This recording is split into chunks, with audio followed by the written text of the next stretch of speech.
Shri Krishna Parabrahmane Namaha. When we come across to Brahma Sūtras, which was composed by Bādarāyaṇa, means Veda Vyāsa, it explains the essence of Brahma Sutra about the element of Brahman, the detailed description about the Parabrahman. In this Brahma Sutra, there are so many commentaries composed by so many acharyas. Basing on their views, they have given lot of inner and depth study material to readers, to us. Among them, we have to first salute to Adi Shankara, Shankaracharya's Advaita philosophy. After that, the Vaishnavite Acharya Sri Ramanuja, he followed Visishtadvaita. He also gave detailed description among various essence hidden in Brahma Sutras. After Ramanujacharya, we can say about Madhvacharya, who is follower of Dvaita philosophy. Then Nimbarkacharya, he also gave it. And then Vallabhacharya, he who is the founder of Shuddhadvaita philosophy. Like this, so many acharyas, they express their views in depth, getting through the subject matter of Brahma Sutra. Basing on this, today I took the topic of essence of Brahma Sutras. Let us go in detail. Before that, prayer. Vyāsaya Vishnurupaya Vyāsarupaya Vishnave Namo Vai Brahmanidaye Vasisthaya Namo Namaha. The author of Brahma Sutra is Bādarāyaṇa, who composed it in 2nd century BC. Some believe that it was composed between 200 and 450 AD. A sutra is concise and lucid, though it is not intelligible without commentary. Sutra being a string of words, and sutra are cognate words. Each word is pregnant with meaning. Redundancy is cut to the bone so that it hangs like a skeleton with a delicate thread holding them all together.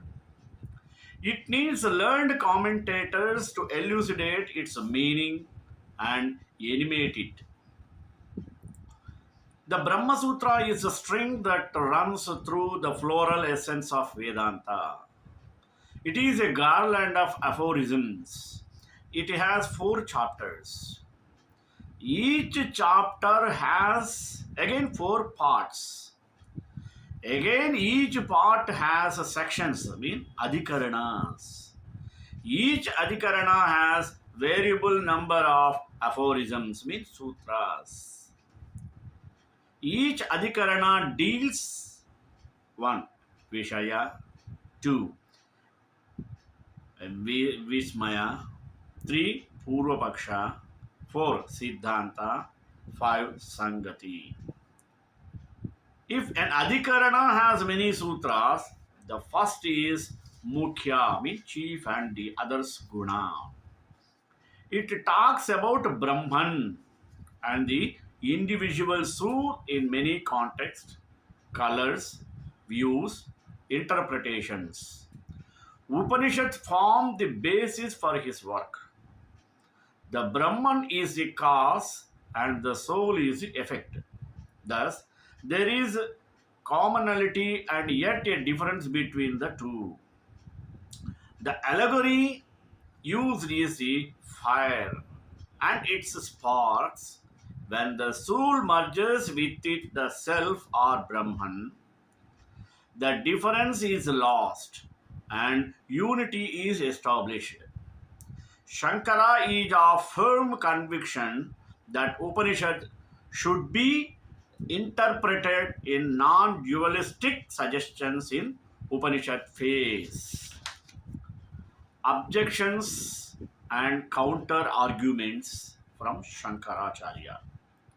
His views on Brahman, the soul, and the world are depicted here as follows. The world is a product of something that is unproduced or a primordial substance which has no beginning. That source is called Brahman. If Brahman is not the immediate source, we have to follow the logic of infinite regress and come to the source at an infinite distance backwards. Number two, this universe is so complicated and orderly that it could not have come from a non intelligent source. 3. Brahman is the proximate source of consciousness, also known as eyewitness of the individual self. The light of consciousness shines on objects of cognition or indriyas, though which we perceive the world.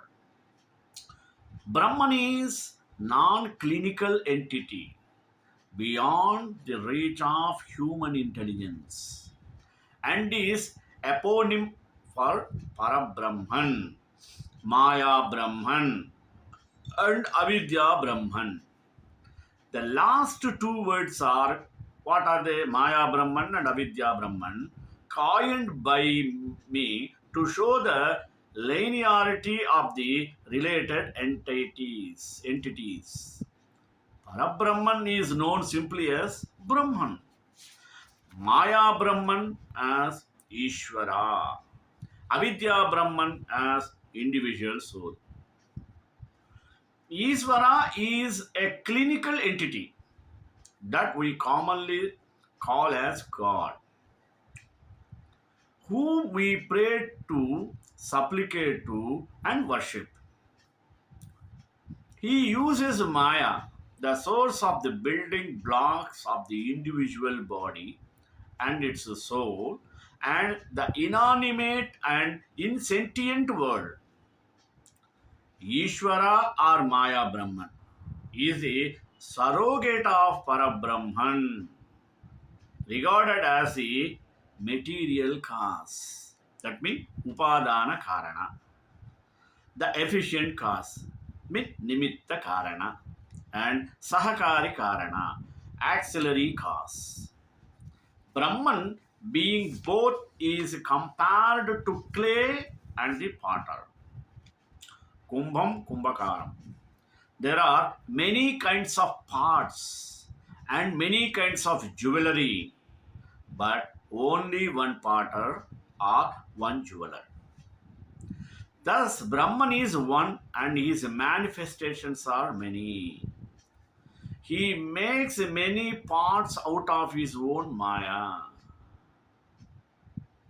He is called Satchidananda, being consciousness and bliss. Commentators say that he is the potter, the clay. In this instance, the instrument, the potter's wheel is his Shakti. Potter theme is very common among commentators who explain the creation of the world. Vedas consist of three portions as one Karma Kanda, which deals with sacrifices or ceremonial rites. Next, Upasana Kanda, which treats Upasana.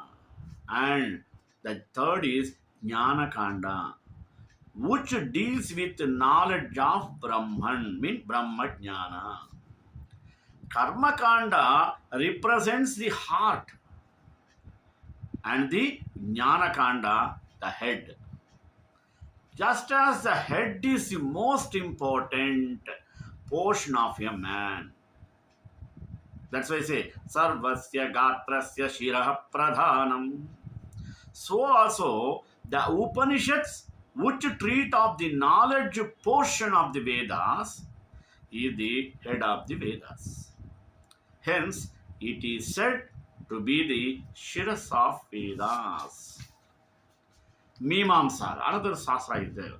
Mimamsa means the investigation or inquiry into the connected meaning of the sacred texts. Of this Mimamsa had two branches have been recognized. The former is the Purva Mimamsa and the latter is the Uttara Mimamsa. The former Purva Mimamsa systematizes the Karma Kanda, the portion of the Vedas which pertains to action and sacrifices, and which comprises the Samhitas and the Brahmanas.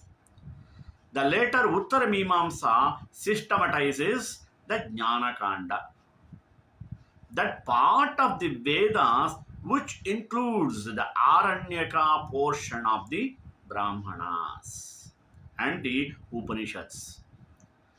Jaimini is the author of the Purva Mimamsa. Veda Vyāsa, Bādarāyaṇa or Krishnadvaipana, the guru of Jaimini, is the author of the Brahma Sūtras, otherwise known as the Vedanta Sutras. The study of Brahma Sutra is a synthetic study of the Upanishads. It treats of the Vedanta philosophy. Why? The Vedas are eternal. They were not written by any individual. Vedaha apaurusheyaha. That's why it is called. They came out from the breath of Lord Brahma. Vedanta is the end or gist of the Vedas. It deals with the knowledge portion. Vedanta is not mere speculation. It is the authentic record of transcendental experiences or direct and actual realization of the great rishis or seers. Brahmasutras is the science of soul. Now, the need and purpose. Sutras are the concise aphorisms. They give the essence of the arguments on a topic. Maximum of thought is compressed or condensed into these sutras in as few words as possible. It is easy to remember them. Great intellectual people only with realization can compose sutras. They are clues or aids to memory. They cannot be understood without a lucid commentary. The commentary also is in need of further elaborated explanation. Thus, the interpretation of the sutras gave rise to various kinds of literary writings such as vrittis, mean gloss, and karikas. The different acharyas, mean founder of different schools of thoughts, have given their own interpretations of the sutras to establish their own doctrines, means siddhantas. The Bhashya of Sri Shankara on Brahma Sutras is known as Shariraka Bhashya. His school of thought is Kevala Advaita. At the same time, when you take the Vaishnavite priest or Acharya, the Bhashya of Sri Ramanuja, who is founder of the Visishtadvaita school, is called Sri Bhashya. Next, the commentary of Sri Nimbarkacharya is known as Vedanta Parijata Saurabha. Next, Sri Vallabhacharya expounded his system of philosophy known as Shuddhadvaita, mean pure monism, and his commentary on Brahma Sūtras is known as Anubhashya. Sanskrit is very elastic. It is like Kamadhenu or Kalpataru. You can milk out of it various kinds of rasas according to your intellectual caliber and spiritual experiences. Therefore, different acharyas have built different system of thought or cults by interpreting the sutras in their own ways and became of their sects. Madhva founded his own system of Dvaita. The cults of Vishnu, known as Bhagavat or Pancharatra, and those of Shiva, Pashupata or Maheshwara, have interpreted Brahma Sutras in accordance with their own tenets. Another Acharya is Nimbarka Acharya. He interpreted the Vedanta system from the standpoint of Veda Veda Dvaita Dvaita. He was largely influenced by the teachings of Bhaskara, who flourished in the first half of 9th century. The theory held by Bhaskara and Nimbarka was held by the ancient teacher Audulomi. Bādarāyaṇa himself refers to this theory in his Brahmasutras. There are more than 14 commentaries on the Brahmasutra. Sri Appaya Dikshita rendered the commentary of Sri Shankara more clear by his Parimala. Similarly, another Sanskrit scholar, Vachaspati Mishra, by his work Bhamati, Sri Amalananda Saraswati, by his Kalpataru. The erroneous identification of the body with the pure Atman is a root cause for human sufferings and miseries. For what purpose? For births and deaths. You identify yourself with the body and say, I am fair, I am dark, I am thin, I am a Brahmin, I am a Kshatriya, I am a doctor. You can identify yourself with the senses and say, I am blind, I am dumb. You identify yourself with mind and say, I know nothing, I know everything, I became angry. Today I enjoyed a good meal. Now I am suffering from this type of disease, a fever like this. The entire object of the Brahma Sutras is to remove this erroneous identification of the soul with the body, which is a root cause of your suffering and your miseries, which is a product of avidya, ajnana, ignorance, and help you in the attainment of final emancipation through knowledge of Brahman. Brahma Sutras and the Acharyas. Let us have the details.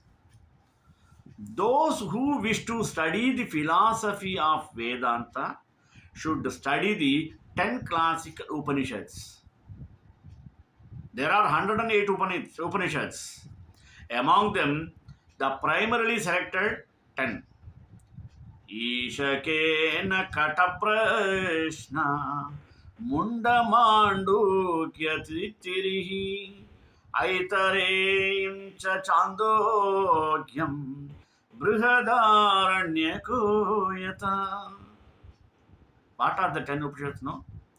Ishopanishad, Kena Upanishad, Katha Upanishad, Prashnopanishad, Mundakopanishad, Mandukyopanishad, Taittiriyopanishad, Brihadaranyikopanishad, I mean, Chandogyopanishad, Aitareyopanishad. Like this, there are 10 divisions of primary Upanishads. Among 108 Upanishads, the only collected 10 primarily. Including along with Brahma Sūtras. All acharyas have commented on Brahma Sūtras only. Why? This is a great authority for every philosophical school in India. If any acharya wishes to establish his own cult or sect or school of thought, he will have to write a commentary of his own on Brahma Sutra. This is a condition. Therefore, we are now worshipping Sri Ramanujacharya as Visishtadvaita school, Shankaracharya is Advaita, Vallabhacharya is Suddhadvaita, Madhvacharya is Dvaita. Why? Because they have established their own commentaries on Brahma Sutra and proved themselves. Otherwise, they may not be coming to the picture. Then only it will be recognized. What recognized? Their sect or school of thoughts. The five great acharyas, Sri Shankara, the exponent of Kevala Advaita or uncompromising monism, Sri Ramanuja, the exponent of Visishtadvaita or qualified monism, Sri Nimbarka, the exponent of Beda Vada, Sri Madhva, the exponent of strict dualism or Dvaita Vada, and Sri Vallabha, the exponent of Shuddha Dvaita Vada or pure monism, agree that Brahman is the cause of this world and that knowledge of Brahman leads to moksha or the final emancipation, which is the goal of life. They also empathetically declare that Brahman can be known only through the scriptures and not through mere reasoning. But they differ amongst themselves as to the nature of this Brahman, the state of the soul in the state of the final emancipation, the means of attaining it and its causality with reverence to this universe. Let us first discuss about Shankara. According to Sri Shankara, there is one absolute Brahman who is called Satchidananda, who is of an absolutely homogeneous nature. The appearance of this world is due to Maya, illusion, the illusionary power of Brahman, which is neither Sat nor Asat. Thus, world is unreal. This world is vivarta or apparent modification through Maya. Brahman is the only reality, Brahma Satyam. This individual soul has limited himself through avidya and identification with the body and other vehicles. Through his selfish actions, he enjoys the fruits of his actions. He becomes the actor and enjoyer.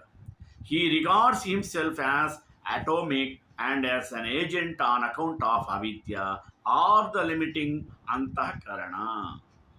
The individual soul becomes identical with Brahman when his avidya is destroyed. In reality, Jiva is all pervading and identical with Brahman. Ishvara or Saguna Brahman is product of Maya. Worship of Ishvara leads to Krama Mukti. The pious devotees go to Brahmaloka and attain final release through highest knowledge. They do not return to this world. They attain the Nirguna Brahman at the end of the cycle. Knowledge of Nirguna Brahman is the only means of liberation. The knowers of Nirguna Brahman attain immediate final release or Sadhyo Mukti. They need not go by the path of gods or the Devayana. They merge themselves in Parabrahman. They do not go to any loka or any world. Sri Shankara's Brahman is Nirvisesha Brahman, means impersonal, absolute, without attributes. Let us come to Ramanuja. According to Sri Ramanuja, Brahman is with attributes, means Savisesha. He is endowed with all auspicious qualities. He is not merely intelligence itself, but intelligence itself also his chief attribute. He contains within himself whatever exists. World and individual souls are essential, real constituents of Brahman's nature. Matter means Achit and soul, Chit, form the body of the Lord. Lord Narayana, who is inner ruler, means Antaryamin. Matter and souls are called modes of him, means Prakara. The individual souls will never be entirely resolved in Brahman. According to Ramanuja, Brahman is not absolutely one and homogeneous. The individual souls undergo a state of Sankocha, means contraction, during Pralaya. They expand during creation. Sri Ramanuja's Brahman is a personal God with attributes. The individual soul of Ramanuja is really individual. It will remain a personality forever. The soul remains in Vaikuntha forever in a state of bliss and enjoys the divine Aishwarya of Lord Narayana. Bhakti is a chief means of final emancipation and not jnana. Sri Ramanuja follows in his Bhashya the authority of Bodhayana. Now, Nimbarka. According to Sri Nimbarkacharya, Brahman is considered as both Nirguna and Saguna. The new universe is not unreal or illusory, but is a true manifestation or parinama of Brahman. This world is identical with and at the same time different from water. The individual souls are parts of their supreme self. They are controlled by the supreme being. The final salvation lies in realizing the true nature of one's own school. This can be achieved by bhakti.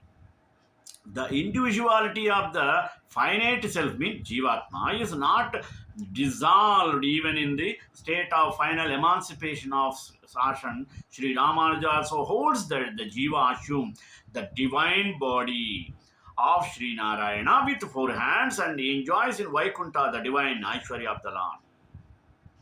Next to Vallabha. The philosophy of Vallabhacharya is Shuddhadvaita or pure monism because he does not admit Maya like Shankara and believes that the whole world of matter and souls is real and is only a subtle form of God.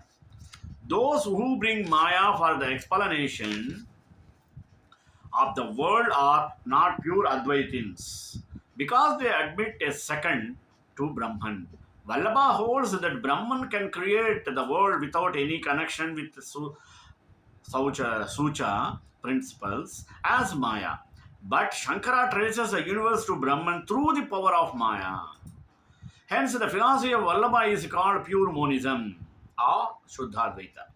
Vallabha says that the entire universe is real and is subtly Brahman. Jiva, Kala, and Prakriti or Maya are eternal existence, but they have not separate existence apart from Brahman. Vallabha's religion is a religion addressed to the worship of Vishnu in the form of Lord Krishna. It was derived chiefly, like the system of Chaitanya, from the Vaishnava philosophy propounded by Ramanuja. It is centered around the conception of personal and beneficent God who is Sachidananda. Lord Krishna is highest Brahman. His body consists of Sachidananda. He is called Purushottama. Madhvacharya. Madhva makes an absolute distinction between God and animate and inanimate objects. God is the only independent reality. The animate objects are dependent realities. Madhva's Vedanta is a doctrine of absolute differences. It is an Atyanta Veda Darshana. He insists on five great distinctions: the distinction between God and individual soul; two, the distinction between God and matter; three, the distinction between the individual soul and matter; four, the distinction between one soul and another; finally, fifth one, the distinction between one material thing and another. Madhva's philosophy is a philosophy of distinction. Let us come to the conclusion. Shankara Bhashya is the oldest of all the commentaries. It upholds the Suddha Parabrahman, or the Supreme Self of Upanishads, as something superior to other divine beings. It propounds a very bold philosophy and declares emphatically that the individual soul is identical with the Supreme Self. Shankara's philosophical view accurately represents Sri Vyāsa. This is beyond doubt and dispute. Glory to Sri Vyāsa Bhagavan, son of Parashara, the might sage, a Chiranjeevi who has written all Puranas and also divided Vedas. May his blessings be upon us all. Shrekantāya Kalyāna Nidhe Nidhe Sri Venkatanivasaaya Srinivasaya Mangalam Mangalasasana Premadacharya Progamaihi Sarvaesha Purvairacharya Satkrutayastu Mangalam.